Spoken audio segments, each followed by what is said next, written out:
Assalamualaikum warahmatullahi wabarakatuh dan selamat petang. Baiklah, sembang seni bina kali ini akan membincangkan atau membahaskan pesanan Le Corbusier, 3 pesanan untuk arkitek.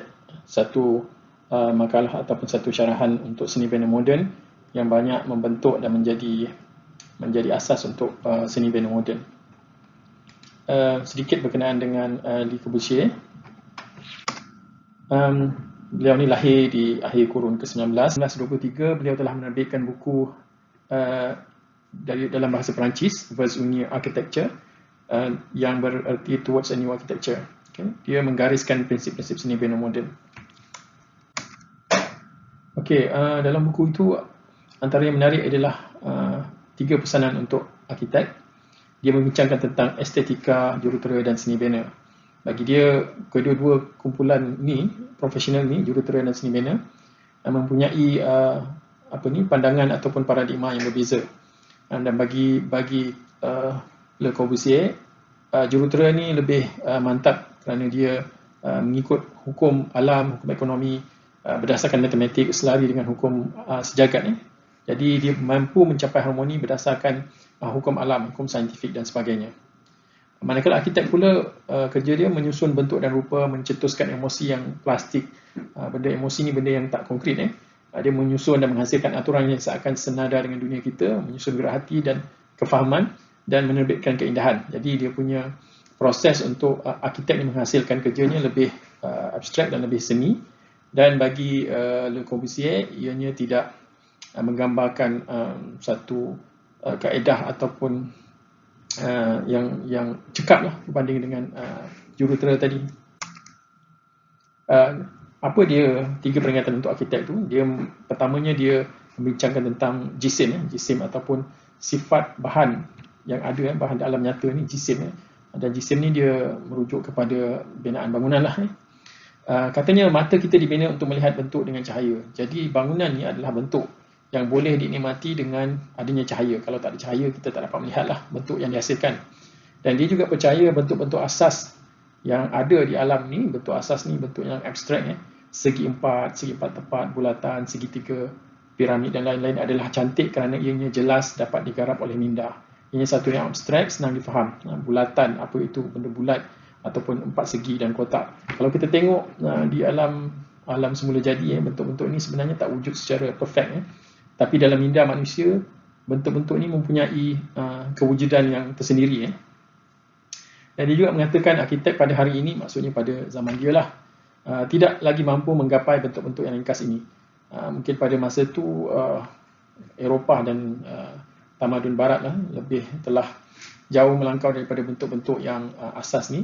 Ada macam-macam bentuk lah, dengan gotiknya, dengan renaissance-nya, dengan barok, rokoko dan sebagainya. Jadi dia menjadi sangat rumit dan penuh dengan simbolisme kemanusiaan. Jadi bagi Le Corbusier, ini bukanlah sesuatu yang dibanggakan, kerana bagi dia, macam dia cakap tadi, bentuk yang asas itu adalah bentuk yang paling cantik. Jadi kalau kita buat bangunan yang banyak corak, banyak kosmetik dan sebagainya, baginya telah dia menyembunyikan bentuk yang sempurna ini. Sebaliknya, dengan kaedah pengiraan, dengan matematik, jurutera menggunakan bentuk geometri asas ini. Dia menyedapkan mata kita dengan geometri dan kefahaman melalui matematik. Jadi hasil ciptaan jurutera ini bagi Le Corbusier adalah berkait dengan seni yang bagus. Jadi ini pendapat Le Corbusier pada ketika itu.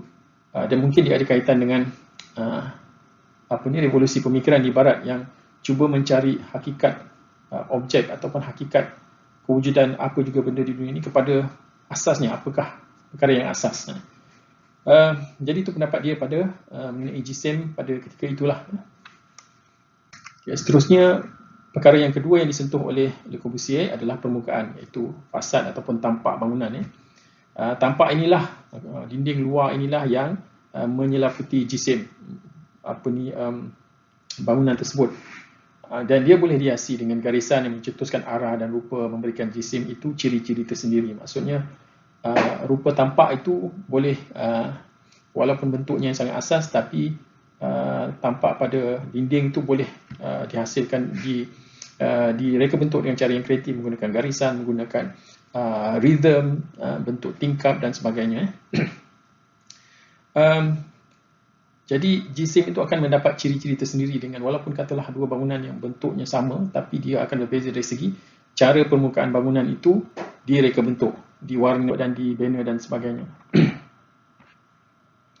Maka jurutera pula,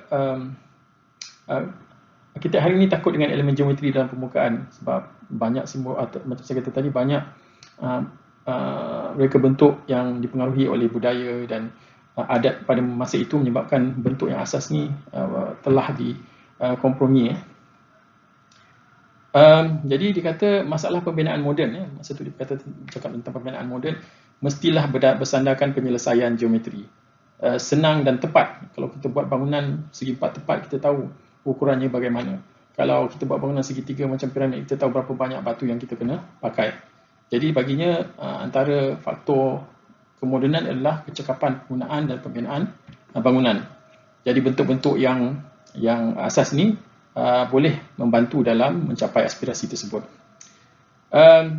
Katanya jurutera apabila terpaksa bekerja dengan keperluan untuk mencapai ketepatan, mereka menggunakan penjana bentuk dan pentafsiran bentuk, lalu mereka menghasilkan fakta yang jelas difahami.